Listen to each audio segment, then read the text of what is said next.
अध्यक्ष महोदय, एखाद्या विषयावर भावना व्यक्त करणं वेगळी गोष्ट आहे आणि थेट अध्यक्षांवर धावून जाणं हे अशोभनीय आहे। अशा प्रकारे अध्यक्षांवर जणू काही अध्यक्षच दोषी आहेत अशा पद्धतीनं अध्यक्षांवर धावून जाणं हे या सभागृहात आम्ही पहिल्यांदा पाहतोय।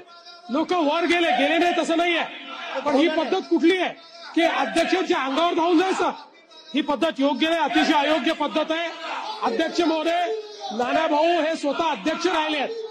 अध्यक्ष राहिलेल्या व्यक्तीने अशा प्रकारे अध्यक्षाच्या अंगावर धावून जाणं हे योग्य नाहीये। नानाभाऊंनी माफी मागितली पाहिजे असं माझं मत आहे।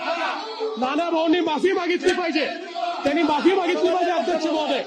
सभागृहाचं कामकाज नियमित चालण्यासाठी मी विधानसभेचा अध्यक्ष म्हणून माझ्या अखत्यारीत नानाभाऊ पटोले यांना दिवसभरासाठी सस्पेंड करत आहे।